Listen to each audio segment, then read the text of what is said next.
How was it, Kev?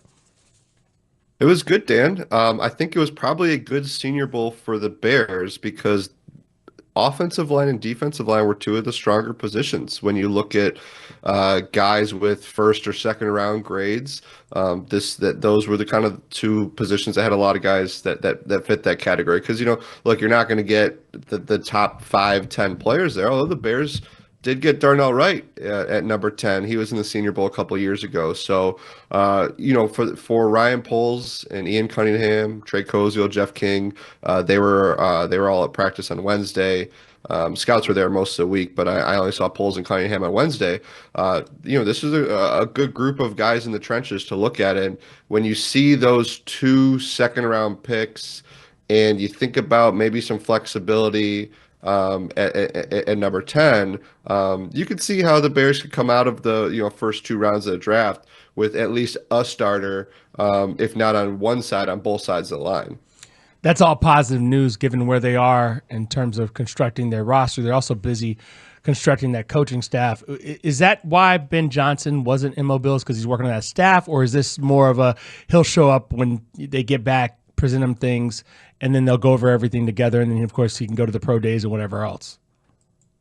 Yeah, Marshall, I expect that's probably the case, that he wants to do some of these coaching interviews in person, and figured it was probably more efficient for him to be at Haugh, getting his staff finalized, trusting polls and that scouting staff. And I talked to you guys last week, one of the benefits of not making a change at GM is the Bears personnel side. They don't need any hand holding. Like they have their process, they have their grading system. I'm sure there were some extensive talks with Ben Johnson about certain things he's looking for before they went down to Mobile, so they're all kind of on the same page. But he's probably allowed to let them go do that. And we don't. I'm not sure yet about like what Ben Johnson, the scout, is like. In terms of what he.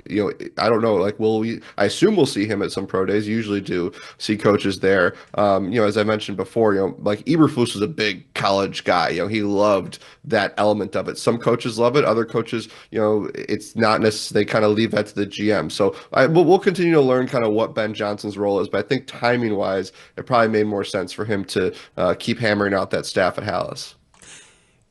Did you observe anything notable about how the Bears were moving around? Were they in one large group? Were they scattered to the winds to go look at various positions? I'm just wondering what we can learn about how they're doing business now based on what we've seen in the past. Yeah, for the first practice on Wednesday, Poles and Cunningham were on the grass.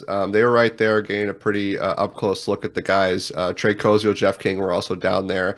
And it reminded me of a couple of years ago. Because we were so focused. Look, I mean, it's the Bears. We're almost always focused on the offensive line with this team. And I do remember specifically like watching Ryan Poles have a front row seat to some of those one-on-one drills. And it was a similar situation on Wednesday. And then, the whole group of Bear scouts was sitting together in the bleachers for the second practice, and Poles and Cunningham joined them for that. So, I think it's an interesting part of the draft calendar because it's really the first big event, and you can find yourself being a little bit of the prisoner of the moment because you're going to hear about guys whose stock went up or stock went down, and certainly like recency bias comes into play. And I had a Senior Bowl Bears mock draft that went up yesterday, and that's really based on catching as many reps as I could in 2 days, when this is just one piece of the puzzle. So, but what I do think that what Ryan Poles likes about these events, similar to the pro days,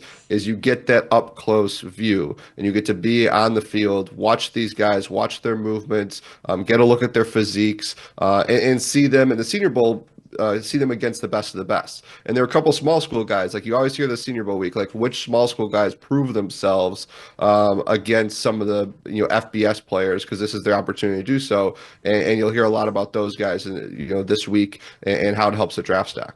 What is the buzz on guys who really made an impression? I mean, I know it's beyond early when we're talking about getting ready for the NFL draft, but this is one of the first, I guess, metrics, markers in terms of data and what we're gathering on these players who are going to be in the draft. So what did you come away learning, and who made an impression? Well, if you're looking at from the Bears lens, Marshall, at that number 10 pick, I don't think there's a guy here who could go 10, but the two guys who are in play for that would be Texas A&M edge rusher Shamar Stewart and Marshall edge rusher Mike Green. And they were probably two of the best players there. Mike Green's highlights, if you go and watch his highlights, there's some unbelievable stuff. It's really, I mean, and he's got the length and the power and the speed. And I had that fortuitous moment where I turned my camera on to film one Mike Green rep, and he just ran over the offensive lineman in front of him. So, and Stewart is an incredibly vocal guy. Like, you could hear him during his reps and winning his reps, and you could see the power that he has. So, I can't imagine those guys did anything other than help themselves. Now, does that mean they're in play at 10? I'm not sure, but if the Bears trade back, things like that. And then on the offensive line, I did a poor job with my mock draft because I picked only guys whose names I cannot pronounce and don't know the pronunciations for them. But I will say that one of the guys that got a ton of chatter throughout the week, and you could see how well he played and should be on the Bears' radar, is Gray Zabel, from North Dakota State. Yep. And he's one of those guys that just, you look at him and you're like, yep, you're an offensive lineman. And they moved him to center. They want to see what he could do there. And his core strength, like when he took on these bull rushes, he stood his ground. I mean, guys were not getting past him. It was really impressive. The footwork, all the things that you need to do to protect the quarterback, he showed it in those one-on-one drills. So he was, to go back to that point about an FCS guy using this week to prove himself against the best of the best.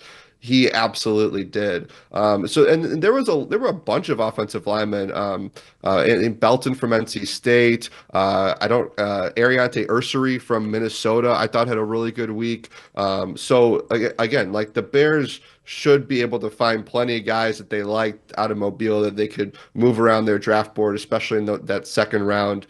I watched the wide receivers a little bit because I'm very curious to see what the Bears do at receiver. Jalen Noel to Iowa State was the guy that caught my eye the most. Really smooth, had great body control on some plays down the sideline. And if Keenan Allen's not coming back, I'm curious what the strategy is going to be at wide receiver, and I could absolutely see that being a draft priority for them to get a number 3 receiver from the draft. How surprised would you be if Keenan Allen did indeed find his way back to Haugh?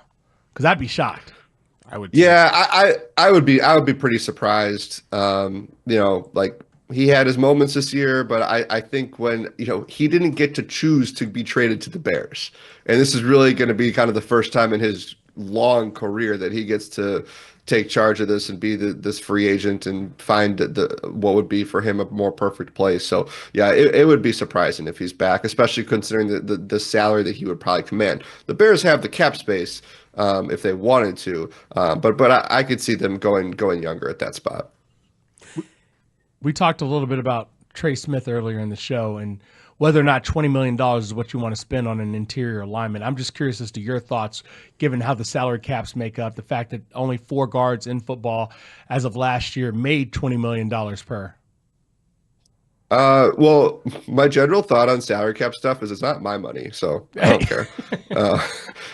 But that's fair. I have the same general attitude, just to be clear, Kevin. Yeah, I'm with you on and that.